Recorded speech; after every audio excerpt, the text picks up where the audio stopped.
هي الحلقات تحفظني بآيات من القرآن، هي الحلقات تملأني بحب المصطفى العدنان، هي الحلقات تحفظني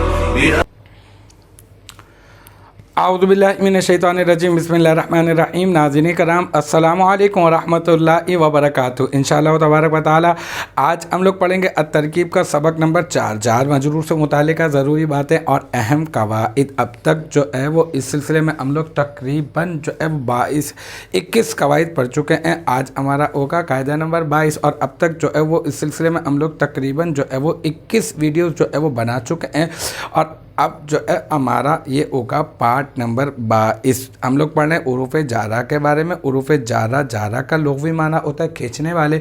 یہ فعل یا شبہ فعل کا معنی کھینچ کر اپنے مدخول تک پہنچا دیتے ہیں، بس اسی وجہ سے ان کا نام جو ہے وہ حروف جارہ رکھا جاتا ہے، یعنی کھینچنے والے، کیونکہ یہ فعل یا شبہ فعل کا معنی کھینچ کر اپنے مدخول تک پہنچاتے ہیں، تو اسی وجہ سے ان کو حروف جارہ کہا جاتا ہے۔ کتنے ہوتے ہیں؟ 17 ہوتے ہیں۔ کون کون سے ہوتے ہیں؟ باؤ، تاؤ، کافو، لامو، واو، منزو، مسخلہ، ربا، حاشا، من، آدھا، فی، ان، علا، حتی، الا۔ کہاں پر داخل ہوتے ہیں؟ اسم پر داخل ہوتے ہیں، اور ان کا عمل کیا ہوتا ہے؟ اسم پر داخل ہو کر اسم کو حالت جری میں کر دیتے ہیں۔ اب تک جو ہے وہ الحمدللہ ہم لوگ 21 قواعد پڑھ چکے ہیں۔ دیکھتے ہیں قاعدہ نمبر 22 میں کیا ہے۔ تو اگر حرف جر ربا، باؤ، تاؤ، کافو، لامو، واو، منزو، مسخلہ، ربا، یہ ربا کیا؟ یہ ربا بھی تو حرف جر ہے نا۔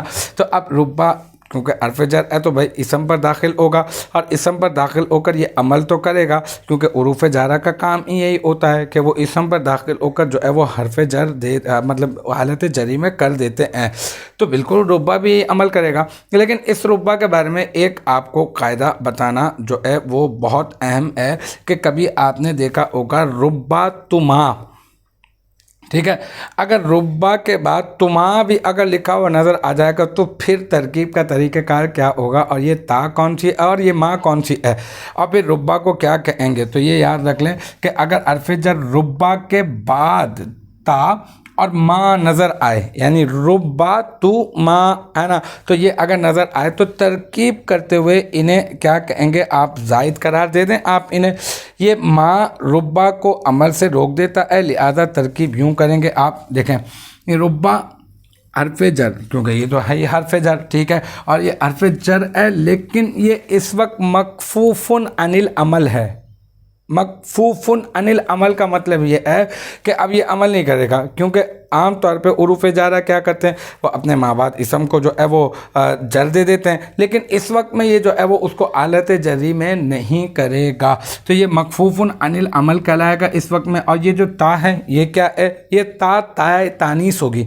تانیث کی غرض سے مؤنث کو شو کرنے کے لیے جو ہے وہ لائی جائے گی، اور یہ جو ماں کیا؟ یہ ماں کافہ کہلاتی ہے، اور یہ ماں جو ہے کافہ جو ہے عمل سے روک دیتی ہے، اسی نے اس ربا کو عمل سے روک دیا ہے، اور اسی وجہ سے اب جو ہے وہ اس کے ماں بعد جو بھی ہوگا وہ اس کے اوپر عمل نہیں ہوگا، اور وہ حالت جری میں نہیں ہوگا۔ تو جب بھی آپ کو ربا تو ماں نظر آئے گا، اور تو پھر ربا جو ہے حرف جر ہے، تا تانی سے ماں کافہ ہے، وہ عمل سے روک دیتی ہے، تو اس وقت میں ربا جو ہے مختصر یہ سمجھ لیں کہ اس وقت میں ربا جو ہے وہ عمل نہیں کرے گا۔ اور اب ہم لوگ جو ہے اسے زائدہ کہہ کر ربا تو ماں، اس کو ربا حرف جر کو ہم لوگ زائد قرار دے کر ہم لوگ کیا کریں گے؟ آگے جو بھی جس چیز کے لیے جو بن رہا ہوگا ہم لوگ اس کو بنا دیں گے۔